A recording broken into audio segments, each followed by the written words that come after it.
Welcome back, Leafs fans, to Game Over. I hope you're having a fantastic day, because unfortunately, the Leafs, maybe not so much, right? A 2-1 loss against the Panthers, a rematch of the unfortunate series that I tried blocking We out of my want mind. Florida. Oh, God, the chance. You We know what's want funny? Florida. Guys, If you listen. look back, You I know who was one of the started that guys that. chant? You know who started that chant? uh, Harnish started that chant. oh, He are you was kidding me? there. He was I was there saying at the square. He had his shirt off. He was like, "We this want Florida." blasphemy. That's the man. No, I'm just kidding. Blasphemy. You can go look back at our videos. I was saying Bruins from day one. You have an But alibi. You did the game over for the Tampa game. You have an alibi, airtight alibi. I'll give you yeah. that. Yeah. But anyways, my name's Harnish, and before we get into it, Fouad, I just gotta say I am so excited to be back on today. Woo! Today's actually my first episode of the season. New GM, new season, new Leafs, uh, Well, new Leafs, same old Leafs, same old Leafs, uh, same old Leafs. the new But players on the Leafs.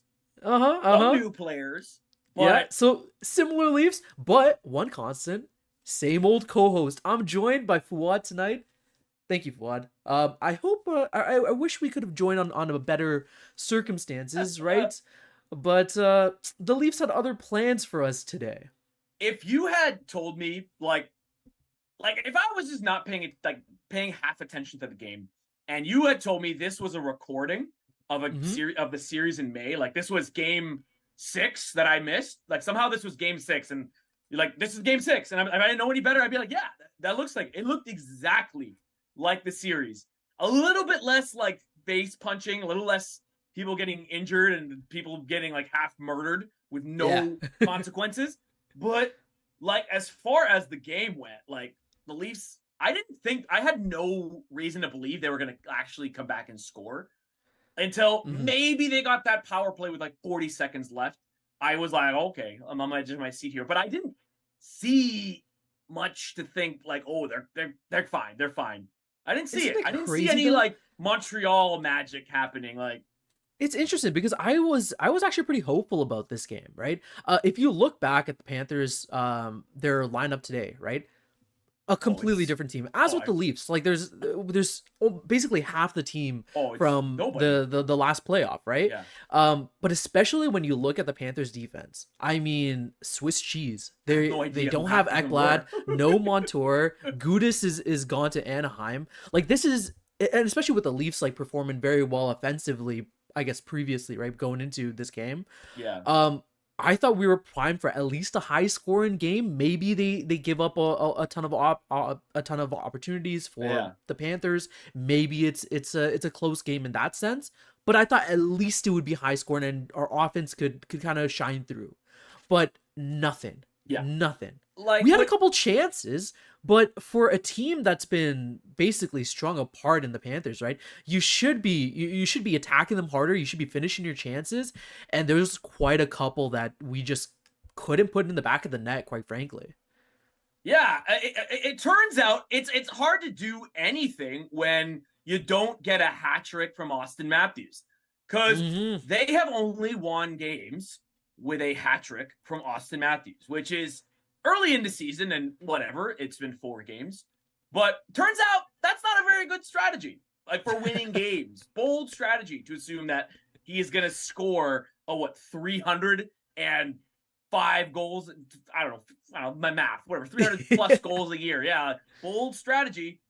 Ugh, no, that's not good. I mean, yeah, Yeah, like the clearly offense. it's I mean, there was no. I didn't feel much like there were completing passes. I didn't feel like they were really creating much dangerous chances in front. Like it's not like Bobrovsky was like on God mode today. I mean, he's oh still yeah. pretty Hmm. good, but it wasn't like, oh my God, Bobrovsky just Yeah, just we didn't stole get somebody's goalie younger today. soul. Like Yeah. he was average, right? Like it Mhm. just was.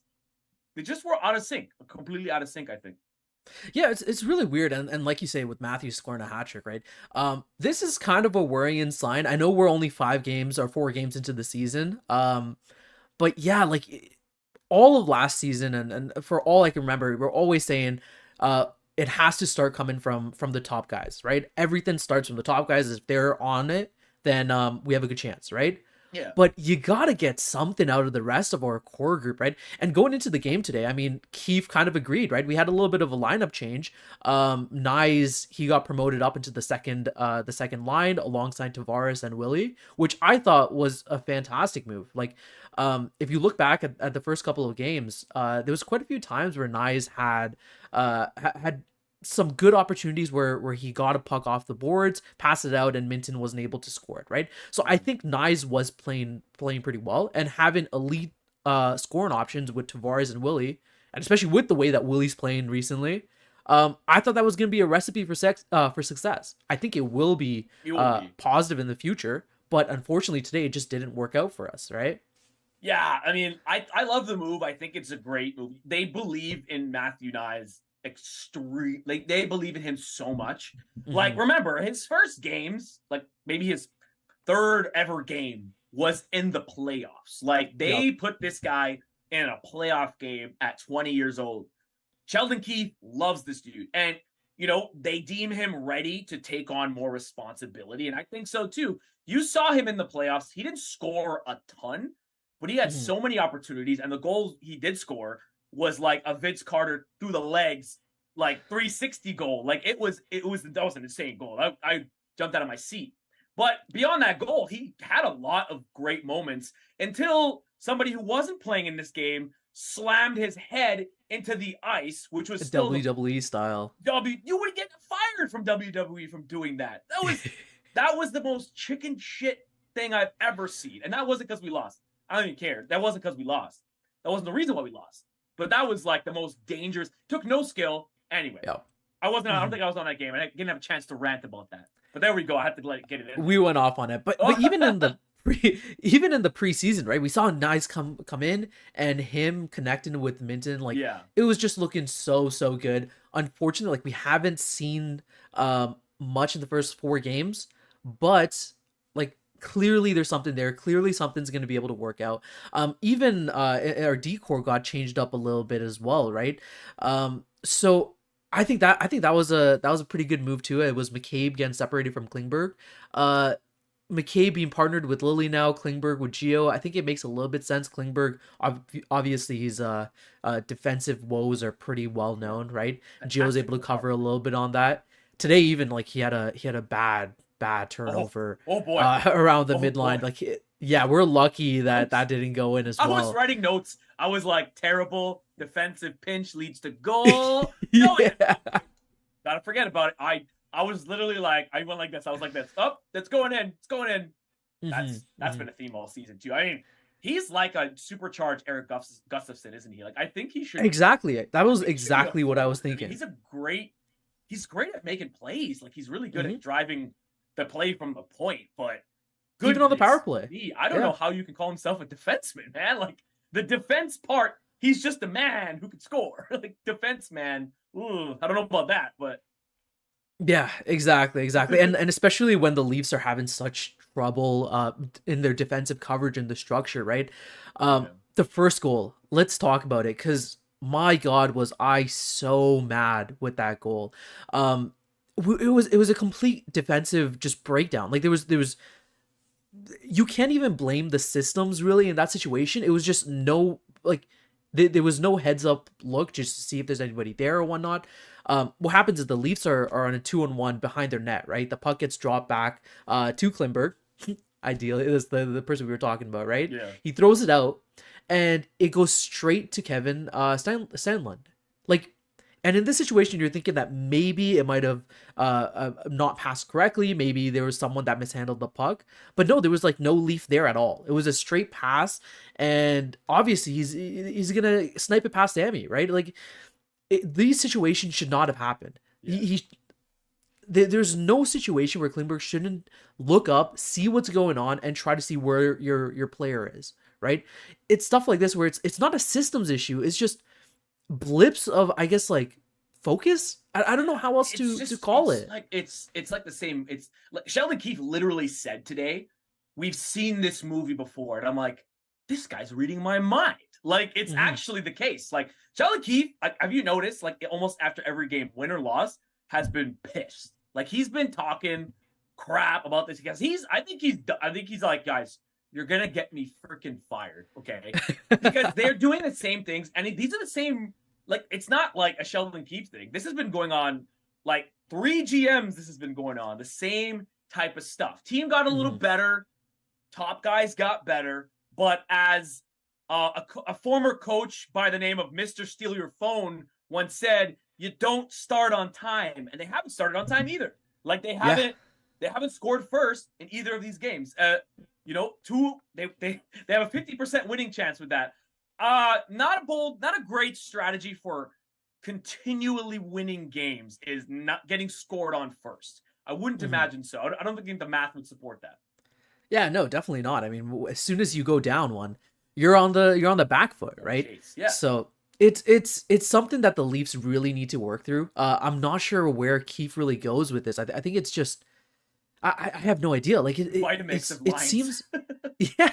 Like what do you do in this situation? It's just blips of like a focus, like just not being cognizant of what's going on. We'll talk about Max Domi because talk about not being cognizant. There's a couple like egregious plays there. Ooh. But before we get to him, just a reminder for everyone in the chat. There has been a little bit of a change in the format for the show today. So we will be having a little presser, if you could call it that. Yeah. Towards the end of the show. That's a totally original idea. We made that up. Nobody else made up the press conference and a podcast. We made that up. Exactly. That's ours. But yeah, at the end of the show, be sure to stick around because we'll take a couple of your questions, answer it, and have a little conversation back and forth through there. Yeah, we'll scroll through it. Like, yeah, hit us with it. Don't just say we want Florida. I mean, it's funny. I get it. You know, it's funny to dunk on us, and we're not. I'm not too sensitive. We don't take ourselves too seriously, but like, it's not a question. We want Florida. Might be a question. I'll answer that. But yeah. Well, let's talk about Max Domi because let's talk.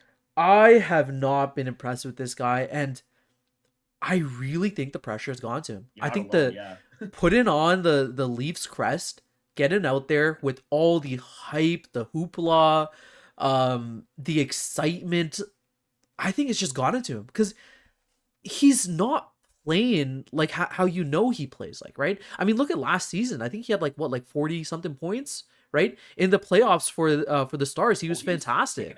Right, he was playing really, really well. Yeah. And the moment he comes in, like he just looks shell shocked. He doesn't know what's going on. I mean, it seems like he's frustrated out there. There's like a situation where, on a power play, he was late to get on the bench, and we were called offside. Right, Nylander had a massive opportunity in that moment, which. Who knows? Maybe this game would be tied. Maybe it goes to overtime. Maybe we win it. Totally. Right? It would be a totally different conversation. And it's a blip in concentration, just not enough effort, just not enough heads up thinking. And it's stuff like that bites you in the ass, right? If you're playing bad, that's one thing. But just being completely mentally checked out is a completely other thing that I think is, quite frankly, unforgivable. I remember reading a book. And I'm telling you, I might have been in the 8th grade. So it was probably like 2008. I think it was called, don't quote me on this, it was called This Team Sucks or something like that. And it was about like the history of the Leafs being bad to that point. And they outlined something called blue and white disease.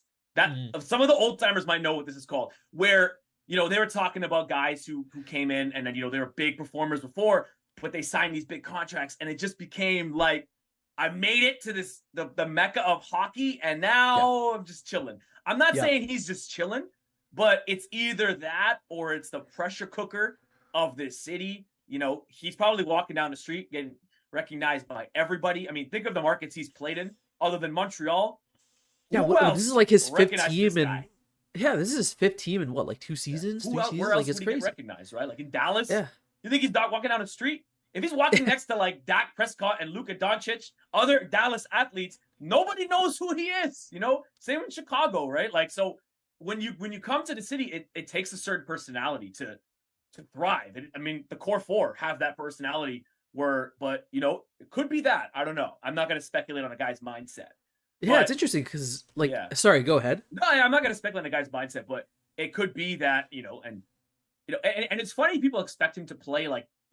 What are they expecting to play like? He's not a player like Ty was.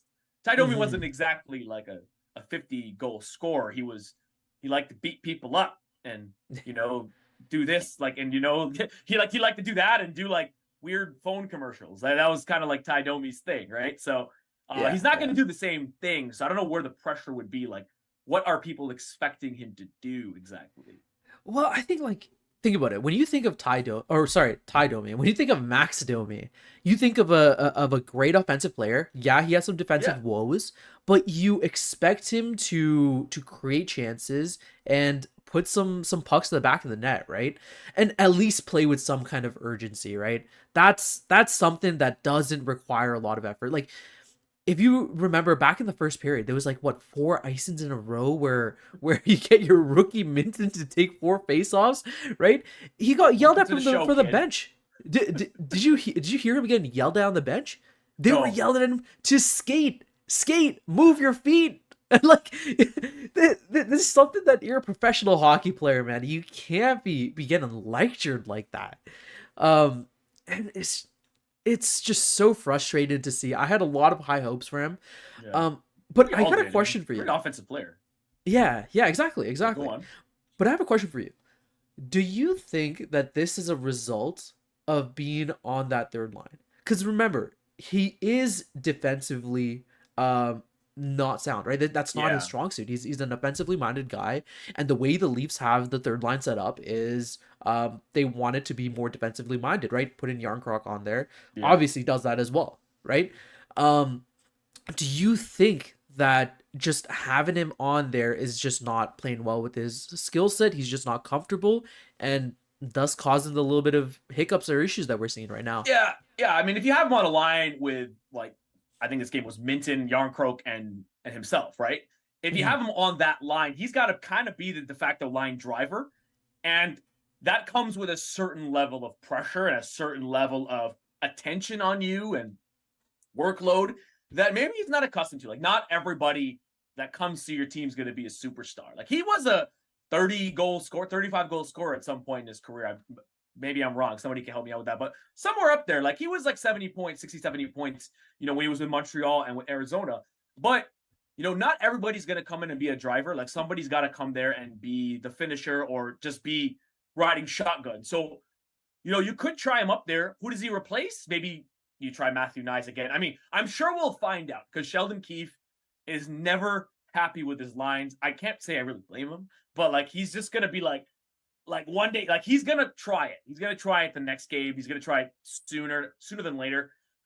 I expect him to turn it around a little bit if they put him up with the top line with Matthews and Marner. Like, you could probably catch some auxiliary points just by being there. Like anybody can get points on that line. Can he help it out? I don't know. But I mean, That's the we'll thing. find That's the out. big thing, right? Because Can he I don't think improve it? Yeah, I don't know. yeah, exactly. I don't think he deserves to displace any of the top two guys, right? No. Like Bertuzzi, Nyes, like I think they've justified and deserve the position that they're in right now. I don't think he displaces them, right? So he's kind of stuck in like no man's land, right? Where I'm thinking maybe it's just not a good fit or as good of a fit as we thought it would have been, right? Now this is to say like again, this is game 4, right? I look back at last year, right? The Leafs had a horrible, I think it was like in October or November, right? Yeah. That road trip where we were just Yeah, stinking it Western up, right? Conference road trip. Yeah, Yeah, ugly. this could just who knows? Maybe like we look back a month later, he's doing perfectly well on that third line. We think of it as, hey, it's just growing pains, right? But we gotta work with what we're seeing. We gotta work with we're what's given to us, right? And in this Yeah, moment, it's just not really working out, right? Even Minten. I mean, how much longer how much of a leash do you think that Minten has? Because like I think this he's playing guy, hard. yeah, he was playing well in the preseason, Yeah, but he's had a couple chances, right? Especially like I think it was the last game. He had a couple I chances, like what and I've seen. Yeah, yeah, but he just can't put it past the net. Like, do you think he's just snake bitten, could or be. he's just not ready? I think he's gonna go. I think he's gonna go back to the juniors. Um, I like to see what the chat thinks about that. I don't think that's a bad thing. I don't think it's demotion per se. But a Hmm. guy his age, like remember, he's born like in July of 2004 or something like that. Like he is the youngest Leaf Crazy. that has ever been on the team, right? Like so he is extremely young. And even if you like, unless he's like historically lighting it up, I don't think it's worth messing this kid's confidence up. Like we've seen the Leafs do that with young players in the past, right? Like if you look back to like the Nick Antropoffs or like, name it, like even Luke Shen earlier in his career, you put too much on these kids. And granted, he's not expected to be a franchise player, but a third line center is a very important position. Yeah. And it's still early in the season. And, the rookie wall, he can hit a rookie wall and it can just take his confidence out completely. And, the NHL doesn't stop. It keeps coming and coming, and you're playing the best of the best every night. You got to shut down the best of the best every night. So I think that's going to end up being too much for him. I think they're going to know that's too much for him. Give him the shot, give him the taste of it, and, let him marinate in the minors, I think. I think you have some options. Like you can try Domi at the center. I don't know if it's going to work out, but you can try the Nylander at the center spot, which I would like to see more of a leash on. I don't know. But it's good in theory, but in practice, but I don't think he's the answer right now, and they want to win the cup this year. They can't be coddling guys. If the Leafs were like the 2016 Leafs, like rebuilding, maybe, but yeah, right now we gotta get our best guys out there. And again, Minten, I don't think he deserves, or yeah, he's good. I don't think it necessarily deserves or warrants a demotion or whatnot to back into the AHL as of right now.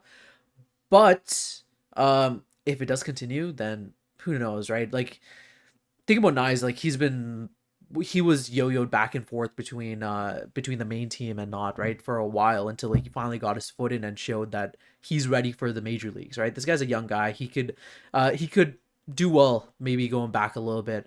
But something I do want to talk about, we should get back to the game itself on hand, right? That Belinsky trip in the second period, where the Leafs they get a power play to end off the period, but the net gets taken off. Knies, he shoots and it actually gets into the net, but the net was dislodged, right? And no goal was given, no penalty shot, but the Leafs get on a power play. What were your thoughts on that? Because that was an interesting thing. The panel on TSN after after that period, they were talking about maybe it warranted a little bit of a penalty shot. Maybe it did. I actually thought that's what was going to happen. I was almost like pointing to the ice myself, but I don't know. Like I generally like to take the penalty over the penalty shot, depending on who it is. That was Noah Gregor, right? That went down. Yes. It's decent, but like, I would take my chances at 2 minutes anyway. So I was kind of happy that they didn't get it, because I find the penalty shot to be not much. It's not always a reward. It's kind of like a monkey's paw. It's not it's like something that can turn against you. Like, so imagine like a guy like Ryan Reaves is on a breakaway for some reason, and like he gets taken down. Oh, the team will take him down on purpose so he can get the penalty shot. Like why wouldn't you? Like, I mean, he might score, but chances are he won't, right? Exactly, yeah. Unless it's like, I personally, like, if I would like a choice, if I'm a team, I'd be like, which one do you want? Penalty shot or penalty? I think I'd take the penalty anytime. And they didn't score on it, so hey, whatever. Yeah, that's honestly something that me and Armand have been talking about a lot. That having the choice would be really, really cool. It's a wrinkle. It's like a little strategy, right? Yeah. But it was interesting because like there could have been a shout for that nice shot that actually goes in when the net was taken out, right? Even Marner, you saw him like screaming from the bench, "That's in, that's a goal," right? I think it was a little high, but close, right? Slim margins where it could have gone either way. And again, another conversation totally that we could be having right now, right? Yeah, but it's not a conversation you should be having, right? Because like coming into this game, I literally posted like, I did some stuff and I was talking about it earlier in the game, like earlier today with some people, and I'm like, this is a revenge game. Like this should be like, it's not everybody played in that series, but enough people played in that series. The top guys, Tkachuk is there, Bobrovsky's there, everybody, not everybody, but a lot of people are there. I wanted to see the Leafs come out and be more tougher, more physical, and like be on their P's and Q's. Look, it's not really revenge because you're not beating them in the playoffs, but you got to kind of send a message to the team to the league and to yourself. Like, you got to prove it to yourself at some point to be like, hey, these guys punked us last year, punked us. Like, and it just looked like what Game 6 would have looked like if it went to Game 6 in Sunrise. You know, like that's how it probably would have went. So I like that's the thing. I want to see more from these guys. I still don't see like Ryan Reaves. I love him and he brings that attitude, but I don't see it. I don't see it permeating within these guys, and I don't think you can inject it into these guys' veins. You know what I mean? Like into the top guys. But maybe I'm wrong. Yeah. Yeah, well, the Leafs are going to have a chance on Saturday, right, when they take on Tampa. Tampa, another team that's looking like a team that we should be beating, right? Let's be honest. We should be beating a lot of these teams out there. And Tampa's we're going to depleted. Exactly. And Saturday we have another chance to do it. Let's see if there's some kind of blender that goes out. Let's see if Keefe's able to mix up the lines a little bit and get something going. But yeah, if we go on a larger skid, it's gonna be a problem. For all the guys that are listening, if you guys have any questions, throw them out there. Let's see some questions. We'll answer some and whatnot. But yeah, for the Tampa game, what do you want to see? That would make you feel happy. Let's say if they still, like, obviously we all want to see a win, right? But what specific, like, do you want to see the offense fire in? Maybe their defensive woes get a little bit better, a specific player. What are you primarily looking at? Yeah, I mean, I'd like to see more of a collective in the scoring, right? Because again, they've only won when Austin Matthews scored a hat trick and when William Nylander was going nuclear as well. Yeah. I'd like to see those guys continue because obviously you want those guys to be the ones driving these wins for you. But man, I'd like to see the other guys get involved here, you know, like some of the secondary scoring, the guys on the third and fourth line, Domi, Bertuzzi. I'd like to see that these guys get into the mix because they were brought in. They're combined $8 million or so. Yeah. They were brought in to bolster the team. Like we were sort of excited about what they brought to the team, like what they were bringing. They're replacing guys who were important additions in the playoffs and Ryan O'Reilly and Noel Acciari, right? So I want to see those guys, you know, assert their will and be like, hey, you know, we are a big part of this team. I'd like to see that, of course, a win. And less defensive lapses, but they got to realize now, like this Atlantic Division, there is probably one cross-off in this Atlantic Division, and that's the Habs. I don't even think they want to win right now. I think they're still. Don't tell Andrew that. He knows. He knows. But like the division's good, man. Like it's like a 7-team division right now you can make like if you told me any of these teams were in the playoffs in spring, I'd believe you. So, like, and I think that might be good for the Leafs. That if they're, because how many seasons have they just been locked into the spot they were in? Probably every single one. Like they were locked in second or locked in third. I'd like to see them have some peril, some danger going into because I think that's the only way that they're going to be playoff ready. I think if they got to fight for their lives every game, I think it'll make for better content for us. And better games to watch. But I also think it makes you better. Like that pressure can either, you know, destroy you, but it can also make diamonds, right? Like it can actually, I kind of want to see that. I think that's the only way that we're going to see these guys actually develop a real playoff personality, a playoff presence. And I think that's what's going to happen. I actually think this is going to be I think it's going to be a race. I think it's going to be tight to just even get into the playoffs. And I think some good teams might miss. Yeah, I mean it's gonna be tight. It's still really early on. You don't know what's gonna happen. I mean, there's gonna be who knows? Maybe Montreal turns up and they go on the finals again. A crazy streak. Who am I to say? I don't know. Who knows? But we have one guy in the chat, Mike. He had some comments about Ryan Reaves. Right, today we saw Willy go down. He got hit on the numbers, and what should have been a cross check, in my opinion. Right, he went down hard, clutched his shoulder. He was slow to get up. The guy's an absolute unit, so he brushed it off. Just swung his neck around a little bit. Was ready to go back out there, but his shoulder, please God, no. That's what I thought of. But think about it. Like we got Reaves in there as a deterrent, right? nothing happened with that, right? There was no repercussions, and we start off the whole podcast talking about Knies and how he went down hard because of a stupid hit, right? Yeah. He WWE style, right? Yeah. This is a situation where one of our guys, like, he obviously is a little bigger guy, but yeah, dangerous hit, could be injured, could go out for long term, right? And there was no pushback, right? In the playoffs, that's something that you kind of need to have, right? Some kind of grit. And we thought that this team would be a little bit more gritty. I didn't really see any stepping up after that hit, right? Yeah. I mean, you're not paying Ryan Reaves $1.5 million a year to score 25 goals. That's not going to happen. He's there to be the sheriff. Yeah, like he's there, lay the law down, to layeth the smack down, as The Rock would say. Like, to just, like, he's a massive man, and he is a scary man. Like, you see him scream in the locker room, right? Like, where he's like, oh, like he's like a gladiator. Like, that's why you're there, man. You got to go in there. Maybe he wasn't the bench. I don't think he can leave the bench like David Clarkson style and go and lay a whooping on him. But somebody's got to lay a whooping there. Somebody's got to at least push a guy. I mean, that was a dangerous ass hit. Like, that could have been William Nylander out for 2-3 months. Could have been a concussion. Could have been a very easily, like, I mean, Mike Johnson was saying, like, and I was looking at his shoulder to see if it was hanging at all. And I'm like, no. And then he was on the bench and he's just like this. I'm like, okay, he's all right. But still, a hit from behind is one of the most dangerous plays in hockey. We've seen careers altered. We've seen seasons ended by that. So anybody else, man, come on. Like, you've been in the league. You're not kids anymore.